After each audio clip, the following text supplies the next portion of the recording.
जय श्री कृष्ण फ्रेंड्स। बहुत साल पहले की बात है।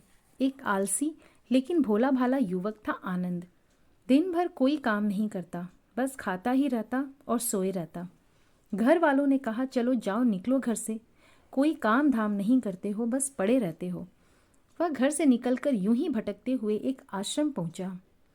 वहां उसने देखा कि एक गुरु जी हैं और उनके शिष्य कोई काम नहीं करते, बस मंदिर की पूजा करते हैं। उसने मन में सोचा, यह बढ़िया है, कोई काम धाम नहीं, बस पूजा ही तो करना है। गुरुजी के पास जाकर पूछा, क्या मैं यहाँ रह सकता हूँ? गुरुजी बोले, हाँ हाँ, क्यों नहीं, लेकिन मैं कोई काम नहीं कर सकता हूँ। गुरुजी बोले, कोई काम नहीं करना है, बस पूजा करनी होगी। आनंद बोला, ठीक है, वह मैं कर लूँगा।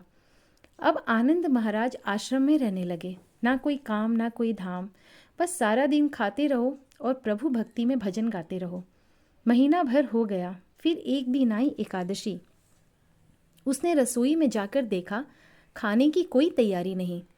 उसने गुरुजी से पूछा, आज खाना नहीं बनेगा क्या? गुरुजी ने कहा, नहीं, आज तो एकादशी है और तुम्हें भी उपवास करना है।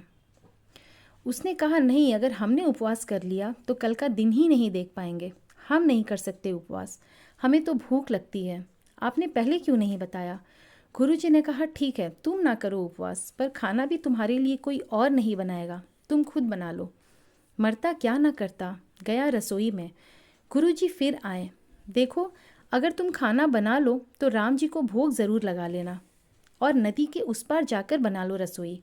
ठीक है। लकड़ी, आटा, तेल, घी, सब्जी लेकर आनंद महाराज चले गए। जैसे तैसे खाना भी बनाया। खाने लगा तो याद आया, गुरुजी ने कहा था कि राम जी को भोग लगाना है।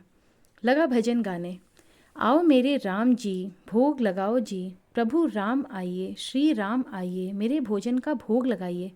कोई ना आया तो बेचैन हो गया कि यहाँ तो भूख लग रही है और राम जी हैं कि आ ही नहीं रहे।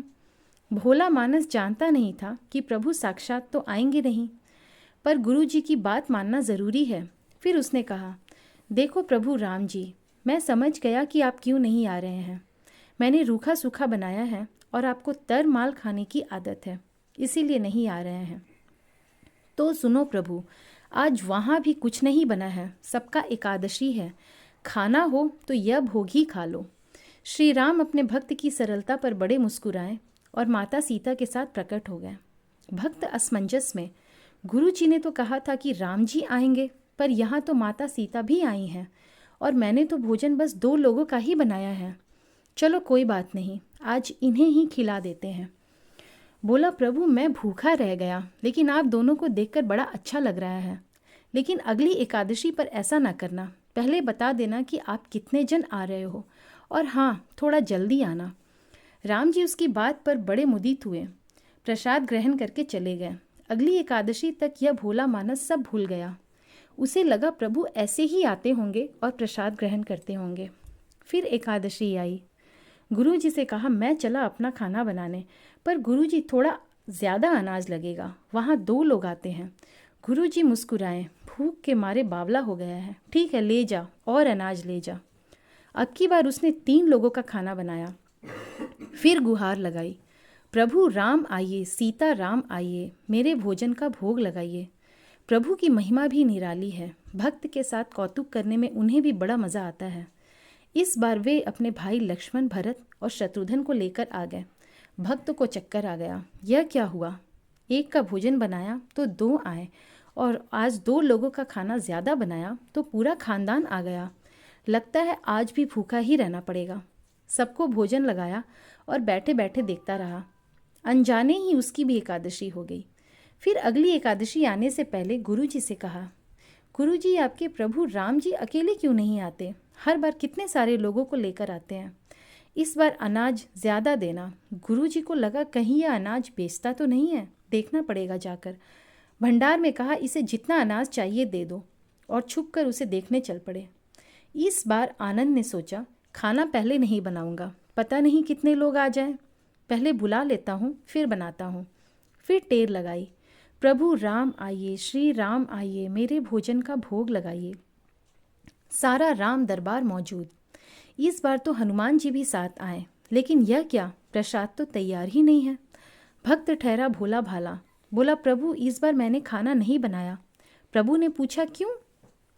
बोला, मुझे मिलेगा तो नहीं, फिर क्या फ़ायदा बनाने का, आप ही बना लो और खुद ही खा लो।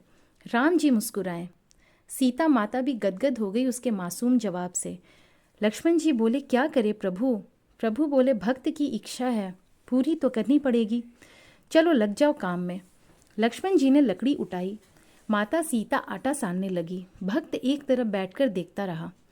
माता सीता रसोई बना रही थी तो कई ऋषि मुनि यक्ष गंधर्व प्रसाद लेने आने लगे। इधर गुरुजी ने देखा खाना तो बना नहीं, भक्त एक कोने में बैठा है।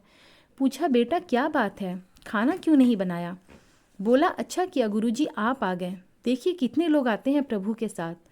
गुरुजी बोले, मुझे तो कुछ नहीं दिख रहा तुम्हारे और अनाज के सिवा। भक्त ने माथा पकड़ लिया। एक तो इतनी मेहनत करवाते हैं प्रभु, भूखा भी रखते हैं, और ऊपर से गुरुजी को भी नहीं दिख रहे हैं, यह तो और बड़ी मुसीबत है। प्रभु से कहा, आप गुरुजी को क्यों नहीं दिख रहे हैं? प्रभु बोले, मैं उन्हें नहीं दिख सकता। बोला, क्यों?